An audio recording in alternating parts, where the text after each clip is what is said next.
So just on Manchester United, United are actually interested in Mathys Tel, but this is very tentative at this stage. They have made inquiries, but they've been described to me as tentative. That's because United would have to do business out of the club if they were to try and bring someone like Mathys Tel in. It would be different if it was a loan, then maybe they could juggle the wages around if someone was to leave, and then they could get Mathys Tel in that way. But Marcus Rashford and Alejandro Garnacho, they're the two we've been talking about throughout this transfer window. And I know you could say, oh, they could release a player and another position in that squad, but it would also be to do with the squad space and the salary as well. So if they were to lose a forward, they'd then want to recruit one as well. So if they're interested in Tel, they'd probably have to release one of these two. For you, Marcus Rashford, let's talk about him. What's going on with him, Danish? He's still a Manchester United player. He's still a Manchester United player. I've been saying this throughout this window. If you're doing an interview 2 weeks before the window opens saying you want a new challenge, chances are you've got something set up. That's what I was expecting early on in that transfer window, there to be a deal ready to go for Marcus Rashford. We're on January the 31st. He's still training with United. He's nowhere near the squad. He's been criticised publicly by his manager. But just of late, I think there's been a little bit of a row back on that because Ruben Amorim has actually said we're a better team if Marcus Rashford plays, but he needs to give the maximum in training. That kind of message to Marcus Rashford can't be great. He must be thinking, this guy doesn't fancy me. I need to get a move out. But it's easier said than done because he's on big wages. And the place he wants to go to, Barcelona, they won't be able to do a deal whereby United will be satisfied with the amount of wages that they pay, because they need to create salary space. AC Milan went for him, but that came and went. They went for Kyle Walker instead to fill in their non-EU player. Borussia Dortmund is one that, and Barcelona to a certain extent, that will need watching in the last few days, simply because Dortmund did a deal with United last January with Jadon Sancho. United actually ended up making a profit on Jadon Sancho's wages because they incentivised the deal whereby however well Sancho played and Dortmund did, the percentage that United paid in the wages came down. Could they do that again with Marcus Rashford? And as Carve mentioned in the last hour, Aston Villa now are looking at Marcus Rashford. Every club knows, the clubs who want Marcus Rashford, that the best deal you're going to get is going to be on deadline day, if you're going to take a player on loan. We saw it with Raheem Sterling moving from Chelsea to Arsenal. We saw it with Jadon Sancho. These deals happen on deadline day because the selling club is almost forced to accept whatever's being offered. Whereas at the moment, Manchester United could be saying to interested clubs, you've got to pay 70, 80, 90, 100% of his wages and a loan fee if you want him. Whereas on deadline day, they will lower their demands. Otherwise, they'll be left with a player who their head coach has said, I'd rather have my 63-year-old goalkeeping coach on the bench than him. Yeah, but if they go... With Rashford, they will wait to the end, to the 31st, because with his wages, even if they said they'll pay 250 grand a week, that's £1 million if you've signed him at the end of the month. They've saved £1 million. That's a lot of money in this day and age. Do you know what I mean? You sign him at the start of the January window, you know, it's going to cost £1 million in wages. So if you can drag it out, plus Man United will get panicky because they won't want to be stuck with 350 grand a week for the next 7-8 months, because that's what it will be in the end till it comes to the start of next season. Do you think it's sensible for him to be holding out for Barcelona? Because when you look at Barcelona's players, their front three, if he's not playing at United, would he be playing at Barcelona? I think I've got more money than Barcelona, haven't I? They ain't got no money. Exactly. They've got no money. I mean... You've got a lot of it, though. No, that's what I'm trying to tell you. That's what I'm telling you. So, yeah, I don't get that one. Right. If Rashford does decide to go, where do you think's best for him to go so he can get back to his best? Paul. I think definitely abroad. I think he needs a new change. I think the problem is, and here I have to understand this, wherever he goes, he'll have to take his head with him. People think, oh, I'll go over and I'll play in Italy or I'll play in Spain, I'll go Barcelona. You know, it'd be a different club, but he's still got to take his head with him. And at the moment, that's the problem. You know, he's not running around. I mean, when your manager's turning around saying you're not running around, there's nothing worse than that. I mean, that's the worst. So that's what he's got to understand. For me, I'm not a Man United fan, but I still think they're one of the biggest clubs in the world. Wherever he goes, he'll be downgraded. Guys, what I mentioned before, that 2 weeks before the start of the window. He's done this interview. Do you think he may have overestimated the market that was in for him when he did that interview? I don't think he understands how much wages he's on. Exactly. I think he thinks that's the norm. I think 350 grand is, well, that's what you hear. I don't know if that's true. But if it's 300, I mean, that's a lot of money. You know, in this day and age, I think 4 or 5 years ago, I think, you know, you've sat at transfer deadline day and people just go bang, well, look, crash. But now, you've got to watch your pennies now, and I just don't see what's going to happen. I think his wages are a bit lower than that because United are not in the Champions League. Grand? I think when they're in the Champions League, Higher. I wonder why he wants to leave. He must be I think they're over 300.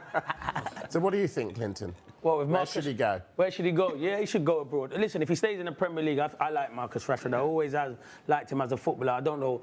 When I'm playing, and Mercy's right, Man United, for me, are the biggest football club in the world. When I was playing, you'd walk up the motorway to go to play for Man United. So I don't understand a player of that ability, when you're at a club like that, you don't run through brick walls. I look at Marcus Rashford, I don't know him personally, but he's got the best job in the world. You ask anybody in there, they'd love to be a professional footballer.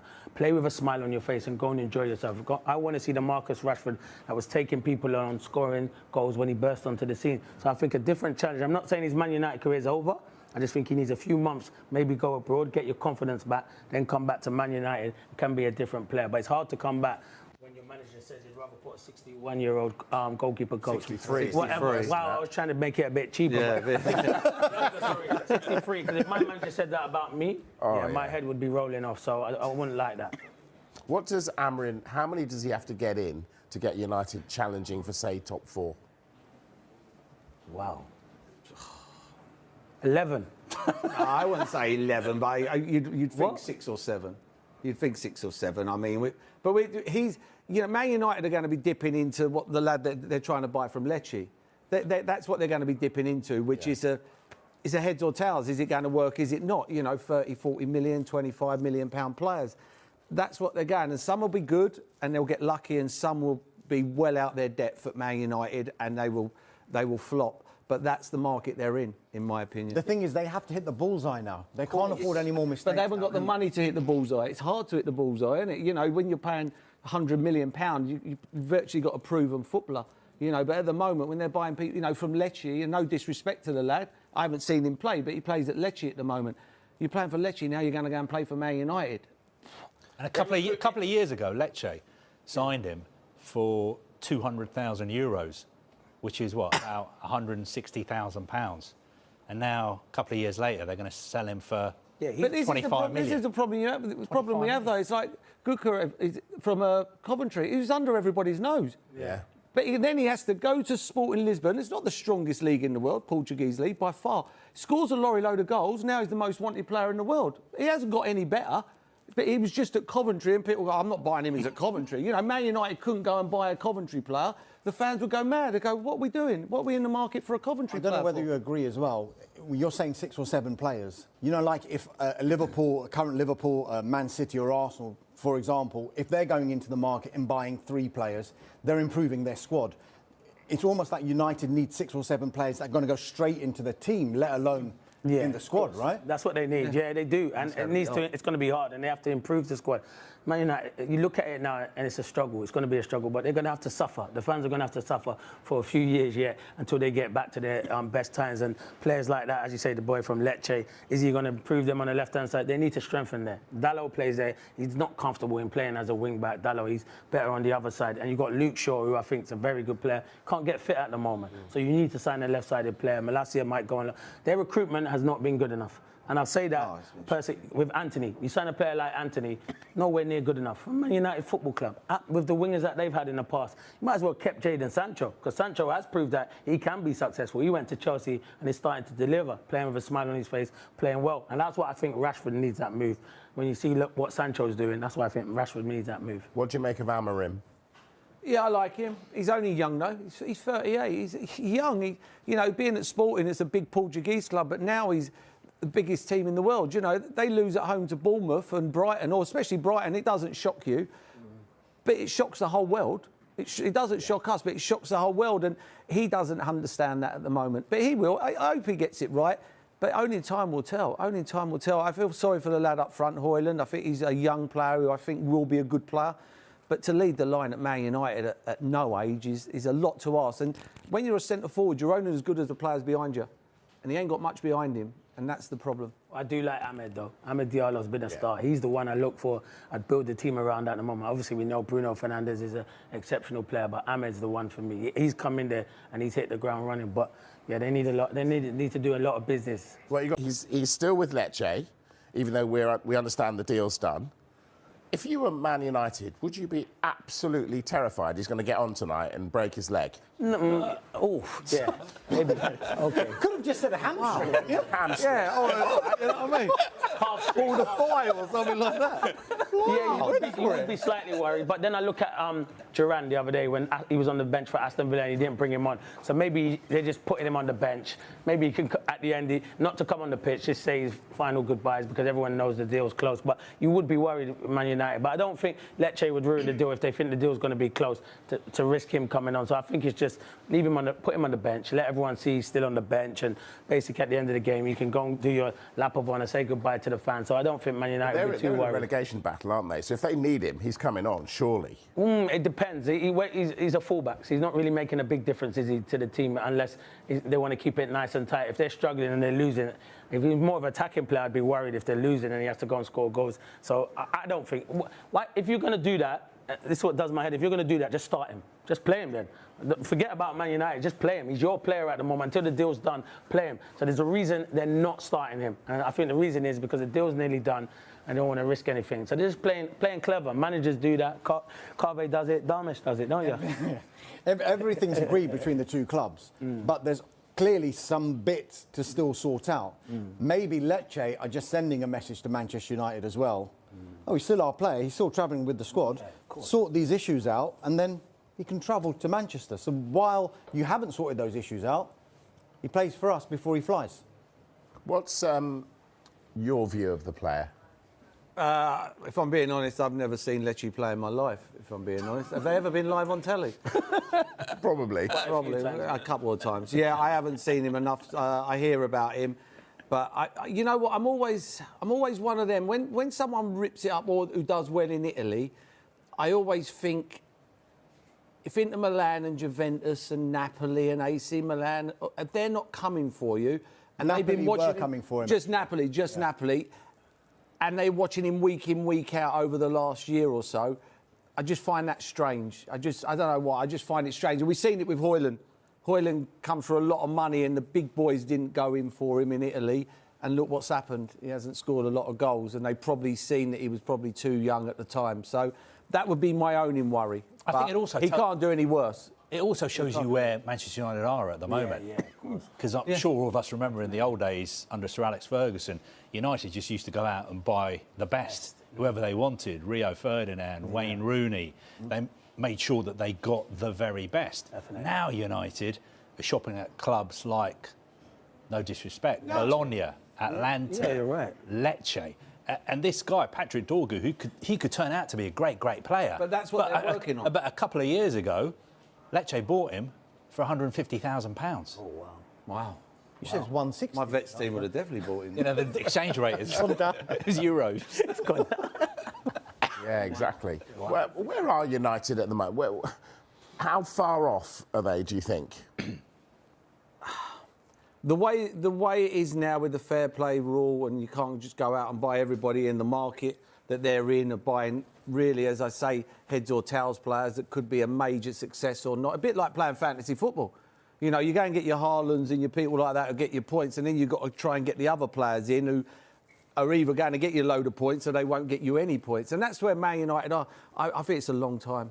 I do. I think it's a long time. And, you know, and it's a shame it is. This is a big football club. You know, I watched these, you know, from when I was growing up, and now I look at them and I think, how can you fall that quickly? I mean, honestly, it just scrambles my head that you can go from being the greatest club in the world to like an average football team, and you really have to blame, and I'm not blaming the managers really, and I'm not blaming the people upstairs, but I'm blaming the people that were put in charge of these transfers, because their transfers have not been a success. You know, you can name You'd be lucky if you named them on your hand, would you? Like their successful signings. When you look at teams like Bournemouth and Brighton and teams like that who bring in superstars, you know, so sometimes it's lazy. It's lazy for me, you know, buying Anthony from, you know, because he knew him, you know, Ten Hag. And you can't keep on buying players, you know. That league's a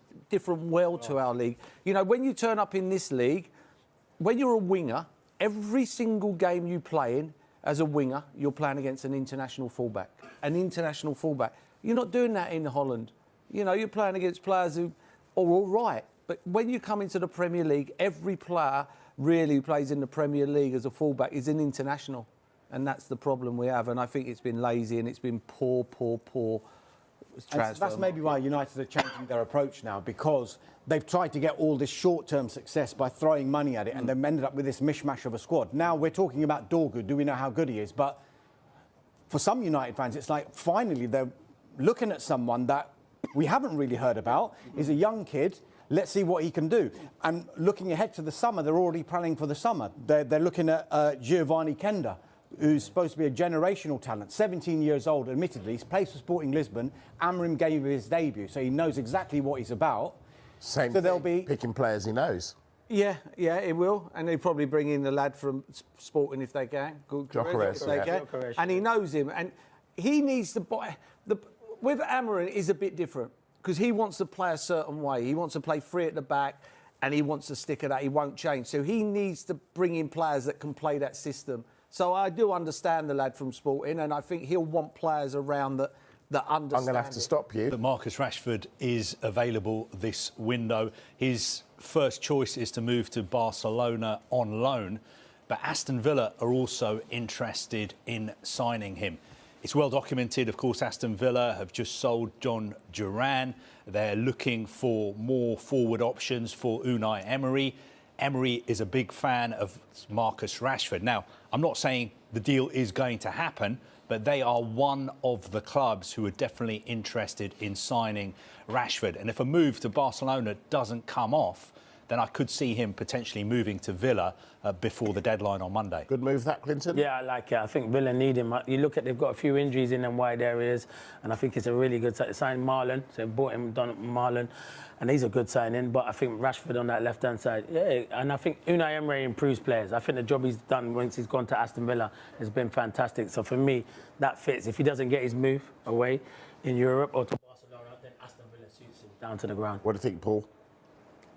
Yeah, if it's the Marcus Rashford that we, you know, if Villa go and get the Marcus Rashford that was on the scoring goals the other year, amazing.